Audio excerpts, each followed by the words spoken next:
વધારે પડતી દવાની અંદર પૈસાઓનો ખર્ચ થતો હોય, એટલે કે ક્યાંક ને ક્યાંક પૈસા આવતા હોય પણ દવાની અંદર વધારે પડતા જતા હોય છે, અને એવું બનતું હોય છે કે વ્યક્તિ ક્યારેક ક્યારેક કર્જને લગતી સમસ્યાઓની અંદર પણ ફસાઈ જતો હોય છે. અને જ્યારે મેન્ટલી ડિસ્ટર્બન્સને લગતી સમસ્યાઓ રહેતી હોય, માનસિક સમસ્યાઓનું સર્જન થતું હોય છે, તો સમજી લેવાનું કે તમારો પશુ પક્ષીઓ સાથેનો વ્યવહાર જો સારો નથી ને, તો આ બધી વસ્તુઓનું સર્જન થાય. કારણ કે દરેક વસ્તુ અલગ અલગ ગ્રહો સાથે જોડાયેલી છે.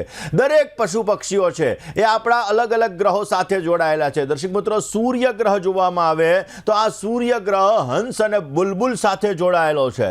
એટલા માટે જો તમારે સૂર્યદેવને પ્રસન્ન કરવા હોય તો તમારે ઘોડાની, પશુ પક્ષીઓની તમારે સેવા કરવી જોઈએ, જેથી તમારો સૂર્ય ગ્રહ મજબૂત થાય, જેના લીધે તમારા ગવર્મેન્ટ કામની અંદર રૂકાવટો આવતી હોય તો એ રૂકાવટો તમારી દૂર થાય, પોઝિટિવ રિઝલ્ટ મળે. એવી જ રીતે જોવા જઈએ તો ખાસ અલગ અલગ ગ્રહો, રાહુ અને કેતુ માટે બિલાડી છે કે પછી ખાસ કરીને અલગ અલગ જે છે, જે તમને ક્યાંક ને ક્યાંક કીડીઓ છે, આ બધી વસ્તુ રાહુ અને કેતુ સાથે જોડાયેલી છે. દર્શક મિત્રો, તે એવું નથી કહેવાતું કાકચેષ્ટા બકધ્યાનમ શ્વાન નિદ્રા તથૈવ ચ અલ્પહારી ગ્રહ ત્યાગે વિદ્યાર્થી પંચલક્ષણમ. વિદ્યાર્થીની અંદર જેમ 5 લક્ષણ કીધેલા છે, કાકચેષ્ટા બકધ્યાનમ, એ બગલા જેવું ધ્યાન રાખીને પોતે અભ્યાસ કરે તો જીવનની અંદર સફળતા મેળવે. આ દરેક વસ્તુઓ, કારણ કે આપણા શાસ્ત્રોની અંદર પશુ અને પક્ષીઓ આ બધા આપણા ગ્રહો સાથે જોડાયેલા છે. અને જ્યારે આપણા ગ્રહો વીક થતા હોય, આપણા ગ્રહો આપણા જીવનની અંદર આપણને સમસ્યાઓનું સર્જન કરતા હોય છે, ત્યારે ક્યાંક ને ક્યાંક આપણાથી પશુ પક્ષીઓની સેવાની અંદર ક્યાંક ને ક્યાંક સમસ્યાઓ થઈ હોય, અથવા તો આપણે આપણા પાસે રહેનારા વ્યક્તિઓ સાથેનો વ્યવહાર સારો ન કર્યો હોય તો પણ આવી વસ્તુઓ ઉત્પન્ન થતી હોય છે. દર્શક મિત્રો, ઘણા લોકોને શનિની પનોતી, શનિની સાડાસાતી આ ચાલતી હોય, અને એ સમયગાળા દરમિયાન સમસ્યાઓ વધારે પડતી વધી જતી હોય છે. જેવી રીતે હમણાં સિંહ રાશિવાળા જાતકોને 2.5 વર્ષની પનોતી માર્ચ મહિનામાં ચાલુ થશે. ધનુ રાશિવાળાને 2.5 વર્ષની પનોતી માર્ચ મહિનામાં ચાલુ થશે. કુંભ, મીન અને મેષ, આ 3 રાશિના જે જાતકો છે, આ જાતકોને શનિની સાડાસાતી ચાલુ થશે. તો સ્વાભાવિક રીતે જોવા જઈએ, જ્યારે પશુ પક્ષીઓની તમે સેવા નથી કરતા, પશુ પક્ષીઓને તમે મદદ નથી, કારણ કે અબોલ કહેવામાં આવે છે કે જે પોતે બોલી નથી શકતા, આવા વ્યક્તિઓની જ્યારે તમે સેવા નથી કરતા તો તમારી શનિને લગતી સમસ્યાઓ થાય છે. જો તમે એની સેવા કરો છો, જો એને તમે ઘાસચારો નાખો છો, જો તમે એને દાણા નાખો છો, જો તમે એની સેવા કરો છો. ઘણી વખત આપણે હમણાં ઉત્તરાયણનો પર્વ ગયો એટલે આપણે જોઈએ કે ઘણા લોકો પતંગ ચગાવતા હોય ને પતંગ ચગાવવાની અંદર બિચારા પક્ષીઓને ઘણી બધી ઈજા થતી હોય છે. તો ઘણા લોકો એની દેખભાળ કરતા હોય છે, ઘણા લોકો એને ક્યાંક ને ક્યાંક જોવા જઈએ તો એ પશુ પક્ષીઓને લઈ અને એની દવા મરમ્મત કરાવડાવતા હોય છે. તો જે લોકો પશુ પક્ષીની સેવા કરે છે, આવા લોકોને શનિની સમસ્યા માંથી રાહત મળે છે. એટલે તમને શનિ પીડા આપે છે, શનિ સમસ્યા આપે છે, કર્જની સમસ્યા આપે છે, મેન્ટલી ડિસ્ટર્બન્સ આપે છે, કામકાજની અંદર રૂકાવટ આપે છે, તો જો તમે પશુ પક્ષીની સેવા કરશો તો તમારા જીવનમાંથી સંઘર્ષ ઘટી જશે. તમારા જીવનની અંદર જે તકલીફો આવે છે, આ તકલીફો દૂર થશે. આકસ્મિક દુર્ઘટનાઓ જે તમારા જીવનની અંદર ઘટતી હોય, આ આકસ્મિક દુર્ઘટનાઓની અંદરથી પણ તમને લાભ મળશે. ને પશુ પક્ષીઓને ચારો આપવાથી, પશુ પક્ષીઓને અન્નદાન આપવાથી, પશુ પક્ષીઓને જલનું દાન આપવાથી, પશુ પક્ષી જે રોગી હોય, આવા રોગી પશુ પક્ષીઓની સાર સંભાળ રાખવાથી તમારા ઘરની અંદર જો કોઈ વ્યક્તિ બીમાર રહેતું હોય તો એ બીમારીની અંદરથી પણ એને મુક્તિ મળે છે. એટલે તમે જો પશુ પક્ષીઓની સેવા કરશો તો રોગને લગતી સમસ્યા હોય, દવામાં વધારે પડતા પૈસા જાતા હોય, તો આ બધી સમસ્યાઓની અંદર પણ તમને રાહત મળી શકે છે. જેવી રીતે દર્શક મિત્રો, સોમવારના દિવસે ભગવાન શંકર અને ચંદ્રની ઉપાસના કરવી જોઈએ.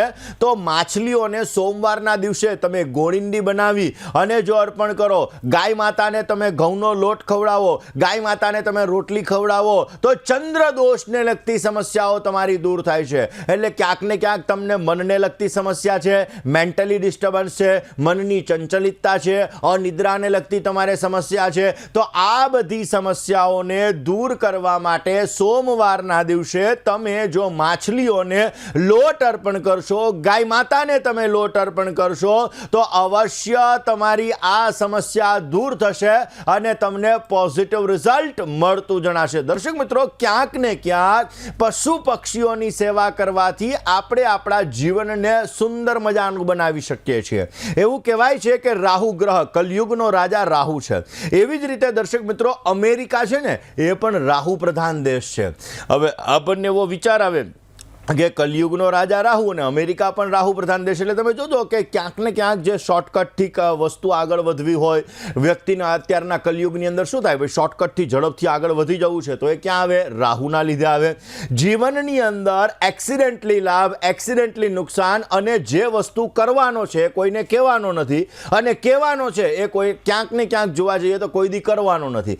આ વસ્તુ જ્યારે આવે તો સમજવાનું રાહુનો પ્રભાવ વધારે છે. જે સારા સારા કલાકારો છે પડદા ઉપર હોય ત્યારે અલગ એનો કિરદાર હોય છે, પડદાની પાછળનો ભાગનો કિરદાર એનો અલગ હોય છે. તો સમજી લેવાનું કે આ લોકો રાહુ પ્રધાન છે. સારો રાજકારણી બનવું છે તો પણ રાહુ સારો જોઈએ, સારો કલાકાર બનવું છે તો પણ રાહુ સારો જોઈએ, સારો બિઝનેસમેન બનવું છે તો પણ રાહુ સારો જોઈએ. એવી જ રીતે કલયુગમાં રાહુનો પ્રભાવ વધારે છે ને રાહુ તમારા જીવનમાં સમસ્યા આપે છે તો એક્સિડેન્ટલી સમસ્યાઓનું સર્જન થશે. ઓચિંતાનું તમને બિઝનેસની અંદર નુકસાન જાય, ઓચિંતાની તમારા ઘરની અંદર સમસ્યાઓનું સર્જન થાય. અરે તમારા ઘરમાં જ્યારે ઇલેક્ટ્રોનિક્સ આઇટમ બગડવાનું પ્રમાણ પણ વધી જાય તો સમજવાનું રાહુનો પ્રભાવ તમારા ઉપર વધારે છે. રાહુ ક્યાંક ને ક્યાંક તમને સમસ્યા આપી રહ્યો છે. અને એવું કહેવાય કે પક્ષીઓને દાણા અર્પણ કરવાથી રાહુને લગતી સમસ્યા દૂર થાય. હું ઘણી વખત સવારના પોરમાં નીકળતો હોઉં છું તો ઘણા લોકો કબૂતરને ચણ અર્પણ કરતા હોય છે. તો જ્યારે તમે પક્ષીઓને ચણ અર્પણ કરો છો ત્યારે તમારી રાહુને લગતી સમસ્યા દૂર થાય છે. રાહુ તમને પીડા આપે છે, પછી એ શેર બજારની અંદર પણ નુકસાનીનો ભોગ રાહુના લીધે થતો હોય છે. તો સ્વાભાવિક રીતે તમારી રાહુને લગતી પીડાને દૂર કરવા માટે તમારે પક્ષીઓને ચણ અર્પણ કરવા જોઈએ. તમારા જીવનમાં અપડાઉન વધારે આવે છે, માંડ ગાડી પાટે ચડેતા વળી પાછી પાટા ઉપરથી ઉતરી જાય તો સમજવાનું રાહુને લગતી સમસ્યા છે. આ રાહુને લગતી સમસ્યા માટે તમે પક્ષીઓને ચણ અર્પણ કરો, પોઝિટિવ રિઝલ્ટ મળશે. પક્ષીઓને પિંજરામાંથી મુક્ત કરવાથી તમારી કર્જને લગતી સમસ્યા હોય કે તમારા કોર્ટ કચેરીને લગતી સમસ્યા હોય તો આ સમસ્યામાંથી પણ તમને રાહત મળે છે. જેનો 12મા સ્થાનની અંદર રાહુ બેઠો હોય, જેનો મંગળ અને રાહુ સાથે હોય, આવા લોકોને કર્જને લગતી સમસ્યા રહેતી હોય, આવા લોકોને બંધન યોગ બનતો હોય તો આવા લોકો જો પક્ષીઓને પિંજરામાંથી મુક્ત કરે તો પણ આ યોગમાંથી એને રાહત મળે છે અને પોઝિટિવ રિઝલ્ટ મળે છે. ઘરની અંદર ઝઘડાઓનું પ્રમાણ વધારે રહેતું હોય ને તો પણ સમજવાનું કે રાહુ અને કેતુને લગતી સમસ્યા છે. દર્શક મિત્રો, ઘણા લોકોને એવું હોય એના મિત્રો સાથે નથી બનતું હોતું, પોતાના ભાઈઓ સાથે નથી બનતું, એટલે ક્યાંક ને ક્યાંક વૈચારિક મતભેદોનું પ્રમાણ વધારે રહેતું હોય. ઘણા લોકોના મનમાં નેગેટિવિટી વધારે હોય, નેગેટિવ થિંકિંગ આ વસ્તુ વધારે પડતી હોય તો સમજવાનું રાહુનો પ્રભાવ એના જીવનની અંદર વધારે છે.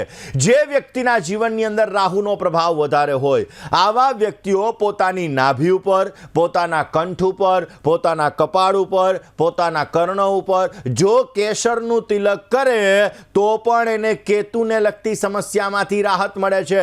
નેગેટિવ થિંકિંગ દૂર થાય છે, પોઝિટિવ રિઝલ્ટ મળે છે. કાળો અને સફેદ ધાબળો છે ને એ પણ કેતુને લગતી સમસ્યા તમારી દૂર કરાવડાવે છે. એટલે તમારા જીવનની અંદર ક્યાંક નેગેટિવ થિંકિંગ વધારે છે, તમારા મિત્રો સાથે, ભાઈઓ સાથે નથી બનતું ને એના લીધે કર્જની પણ સમસ્યા છે તો કાળા અને સફેદ ધાબળાનું દાન આપો, એ પણ તમને પોઝિટિવ રિઝલ્ટ આપશે, એ પણ તમારા જીવનની સમસ્યાઓને દૂર કરશે. દર્શક મિત્રો, આ જ વિષય ઉપર વાત કરીએ કે સોમ, મંગળ, બુધ, ગુરુ, શુક્ર, શનિ આ દિવસોની અંદર તમારે કયા પ્રકારની પશુ પક્ષીઓની સેવા કરવી જોઈએ. જેમ સોમવારની વાત કરીએ એવી રીતે, અને કેવી રીતે તમારી સમસ્યાઓને દૂર કરવા જોઈએ આ સબ્જેક્ટ ઉપર વાત કરીએ. આમ તો દર્શક મિત્રો એવું કહેવાય છે કે મંગળવાર એના દેવતા હનુમાનજી મહારાજ છે. હનુમાનજી મહારાજ એના દેવતા હોવાના લીધે કર્જને લગતી સમસ્યા, કોર્ટ કચેરીને લગતી સમસ્યા, આમાં તમને રાહત મળે છે. પરંતુ ક્યાંક ને ક્યાંક જોવા જઈએ તો મંગળવારના દિવસે એક ઉપાય એવો કરો કે જે ઉપાય દ્વારા કુંડલીમાં તમારો મંગળ ગ્રહ ખરાબ છે તો મંગળ ગ્રહને લગતી સમસ્યાઓ તમારી દૂર થાય અને અવશ્ય તમને પોઝિટિવ રિઝલ્ટ મળી શકે. તો આ જ વિષય ઉપર વાત કરીએ દર્શક મિત્રો. ખાસ કરીને મંગળવારના દિવસે હનુમાનજી મહારાજને આ વાર અર્પણ છે એટલે કર્જની સમસ્યા, કોર્ટ કચેરીની સમસ્યાઓ તમે દૂર કરી શકો છો. અને મંગળવારના દિવસે જો ખાસ કરીને તમે આ લોટ છે, ગોળ છે, આ બધી વસ્તુઓ તમે પશુઓને અર્પણ કરો તો અવશ્ય પોઝિટિવ રિઝલ્ટ મળતું હોય છે. એના દ્વારા પણ તમને સારો લાભ મળતો હોય છે. અને તમારા જીવનની અંદર મંગળ ગ્રહને લગતી સમસ્યાઓ દૂર કરવા માટે ખાસ કરીને મરકટને તમે આ બધી વસ્તુ અર્પણ કરવામાં આવે તો પોઝિટિવ રિઝલ્ટ મળી શકે. દર્શક મિત્રો, બુધવાર ભગવાન ગણપતિનો વાર. એવું કહેવાય છે કે બુધવારના દિવસે પ્રથમ પૂજ્ય એવા ભગવાન વિઘ્ન વિનાયક દેવ, ભગવાન સિદ્ધિ વિનાયક દેવની ઉપાસના અવશ્ય કરવી જોઈએ. ભગવાન વિઘ્ન વિનાયક દેવની પૂજા કરવાથી તમારી બુધને લગતી સમસ્યા દૂર થાય. એની સાથે સાથે જો ગાયને ઘાસ અર્પણ કરવામાં આવે તો પણ તમારી બુધને લગતી સમસ્યાઓ દૂર થાય. જો કબૂતરને તમે ખાસ કરીને ઝાર અર્પણ કરો તો એના દ્વારા પણ તમારી બુધને લગતી સમસ્યાઓ દૂર થાય છે. અને એના લીધે તમારી કુંડલીમાં જો મીનનો બુધ એટલે કે નીચસ્થ બુધ હોય, સૂર્યની સાથે બુધ અંશાત્મક રીતે જોડાયેલો હોય અને અસ્તનો બુધ થતો હોય, જેના લીધે એલર્જીને લગતી સમસ્યા રહેતી હોય, ફાઇનાન્શિયલ મેનેજમેન્ટને લગતી સમસ્યા રહેતી હોય, તમારું બાળક ગણિતમાં કાચું છે એને લગતી સમસ્યા તમારે રહેતી હોય તો અવશ્ય તમે આ ઉપાય કરો તો તમને પોઝિટિવ રિઝલ્ટ મળે છે. બુદ્ધિ ક્ષમતામાં વધારો થાય છે, ગણિત પાવરફુલ થાય છે અને ફાઇનાન્શિયલ મેનેજમેન્ટની અંદર પણ તમને સારો એવો લાભ મળી શકે છે. આમ તો કહેવાય દર્શક મિત્રો કે દેવ ગુરુ બૃહસ્પતિનો વાર એટલે ગુરુવાર. જો ગુરુવારના દિવસે તમે ગાય માતાને લોટ અર્પણ કરો, ગાય માતાને તમે ગોળ અર્પણ કરો, તમે પક્ષીઓને ખાસ કરીને મકાઈના દાણા અર્પણ કરો તો એનાથી તમારા રાહુદેવ પ્રસન્ન થાય છે.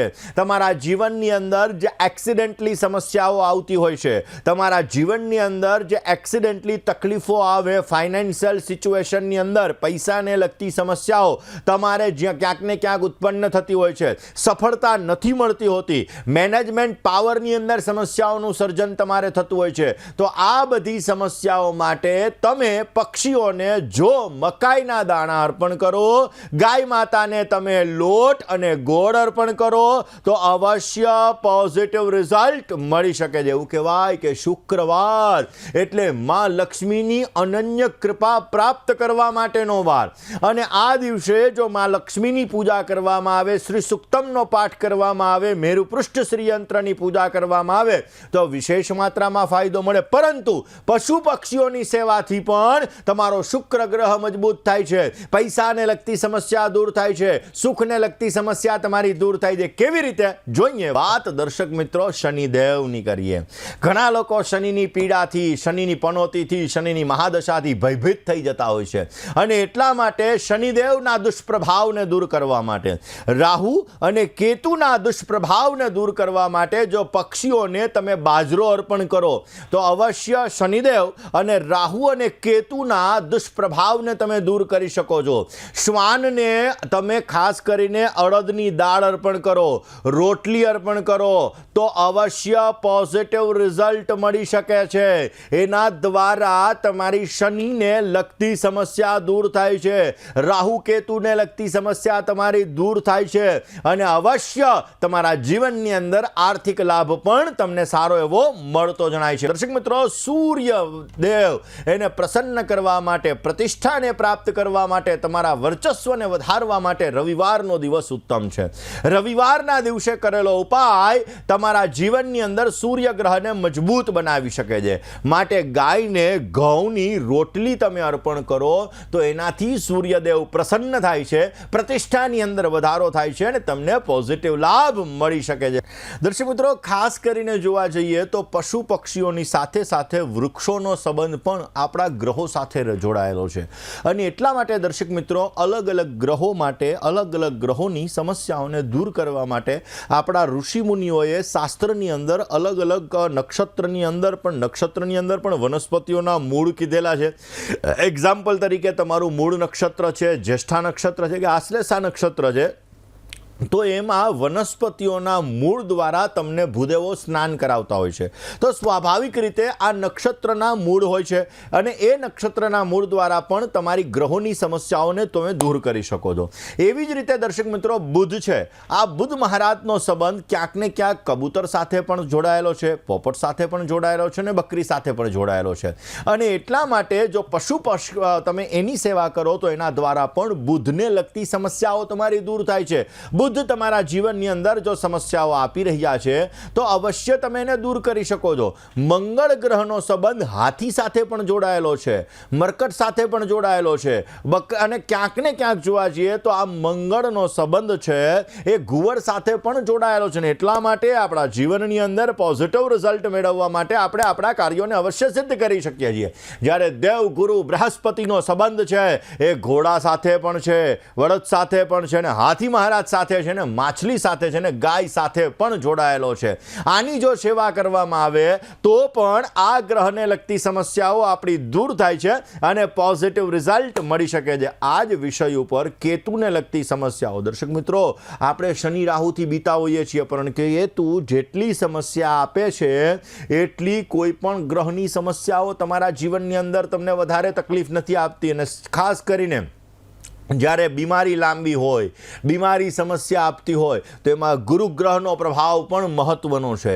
દર્શક મિત્રો જે બીમારી લાંબા સમય સુધી ચાલે તો સમજવાનું કે ગુરુનો દુષ્પ્રભાવ પડી રહ્યો છે, શનિ મહારાજનો દુષ્પ્રભાવ પડી રહ્યો છે, જેના લીધે આ સમસ્યાઓનું સર્જન થતું હોય છે. વાત આ જ સબ્જેક્ટ ઉપર કરીએ, બીમારીને દૂર કરવા માટેના ઉપાયોની કરીએ. દર્શક મિત્રો ખાસ કરીને જોવા જઈએ તો આપણા જીવનની અંદર જ્યારે અલગ અલગ સમસ્યાઓ હોય છે ત્યારે આ સમસ્યાઓને દૂર કરવા માટે આપણે અલગ અલગ ઉપાયો કરતા હોઈએ છીએ અને એ ઉપાયો આપણા જીવનમાં પોઝિટિવ રિઝલ્ટ આપતું હોય છે. ને એટલા માટે દર્શક મિત્રો આપણી સાથે જોડાયેલા વૃક્ષો, આપણી આજુબાજુમાં રહેલા વૃક્ષો, આપણી આજુબાજુમાં રહેલા પશુ પક્ષીઓ, આપણી આજુબાજુમાં રહેલા લોકો, એની સાથે પણ આપણા ભાગ્યનો જોરદાર સંબંધ છે. માટે આપણી નીચે કામ કરવાવાળા વ્યક્તિ પણ જો આપણે દિલ દુભાવીએ છીએ ને તો શનિ ગ્રહને લગતી સમસ્યા આપણી દૂર થાય છે. શનિ ગ્રહ આપણા જીવનની અંદર આવે છે ને એ શનિ આપણને પીડા આપે છે. માટે આપણી નીચે જે વ્યક્તિ કામ કરે છે એને સારી રીતે સાચવવા જોઈએ. સારી રીતે સાચવવામાં આવે તો શનિની પીડા દૂર થાય છે.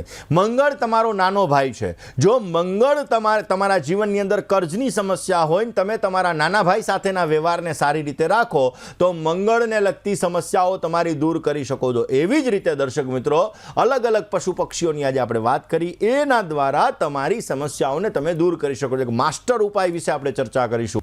દર્શક મિત્રો ખાસ કરીને જોવા જઈએ તો આપણા જીવનની અંદર પોઝિટિવ રિઝલ્ટ મેળવવા માટે આપણે અલગ અલગ ઉપાયો કરતા હોઈએ છીએ અને એ ઉપાયો આપણા જીવનની અંદર સારો લાભ આપતો હોય છે. આજે શનિવારનો દિવસ છે, મારુતિનંદન કષ્ટભંજન દેવની ઉપાસના પોઝિટિવ રિઝલ્ટ આપે છે અને એટલા માટે આજે મારુતિ સ્તોત્રનો જો પાઠ કરવામાં આવે તો અવશ્ય સારો લાભ મળે. કોઈ પણ પ્રકારનો પડકાર હોય, કોઈ પણ પ્રકારની સમસ્યા હોય તો એની અંદરથી ગભરાવું નહીં, કારણ કે નાસે રોગ હરે સબ પીરા, જપત નિરંતર હનુમંત બીરા. એટલે હનુમાનજી મહારાજની ઉપાસના ગમે તેવા પડકારોની અંદરથી તમને બચાવી શકે છે. આજે ઓમ હમ હનુમતે નમઃ આ મંત્રનો તમારે જપ કરવો જોઈએ. અને આજે બુંદીના લાડુ અને ગાંઠિયા જો નાના નાના બાળકોની અંદર વેચવામાં આવે તો અવશ્ય પોઝિટિવ લાભ મળી શકે એમ છે.